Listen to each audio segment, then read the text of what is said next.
ॐ नमो भगवते वासुदेवाय।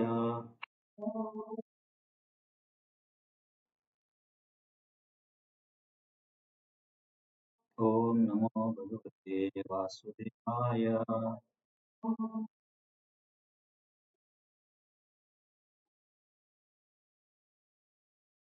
ॐ नमो भगवते वासुदेवाय।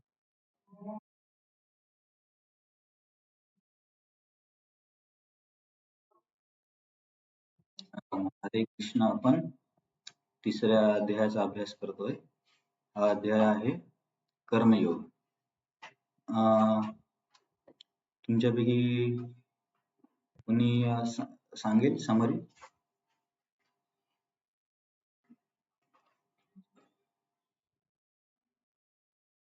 सावंत सर.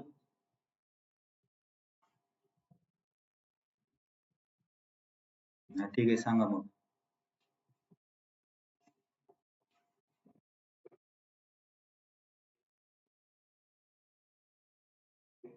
हा.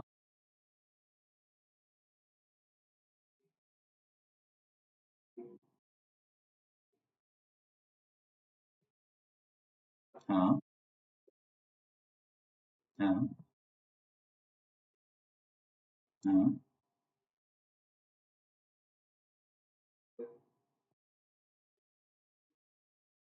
हम्म.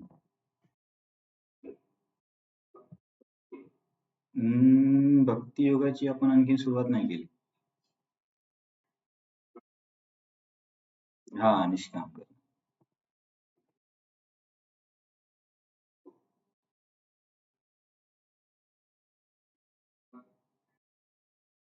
हम्म.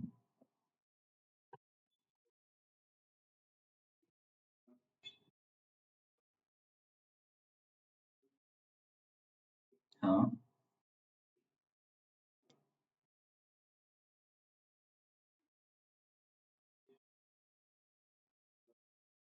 सत्व. हम्म.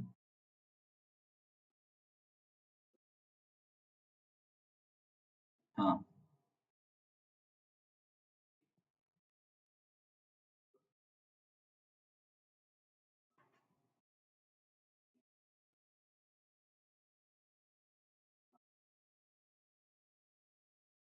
हा.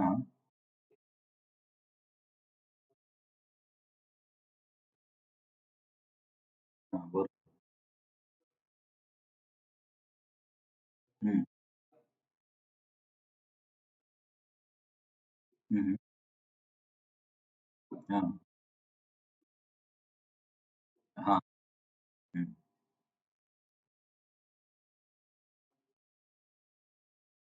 हा. हा.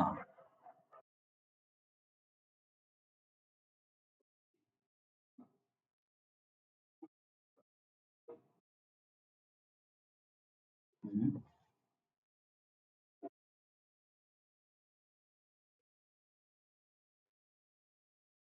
हम्म. हो. हा.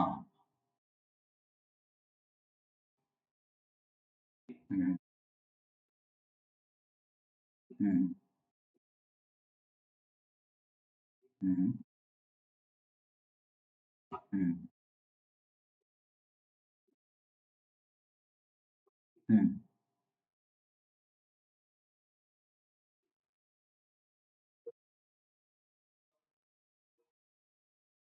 हम्म. हम्म.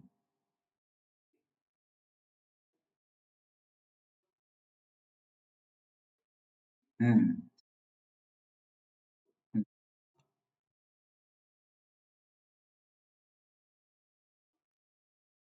हम्म. हम्म.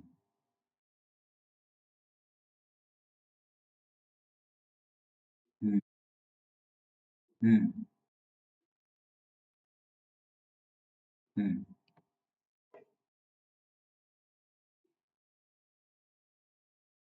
हम्म. हम्म.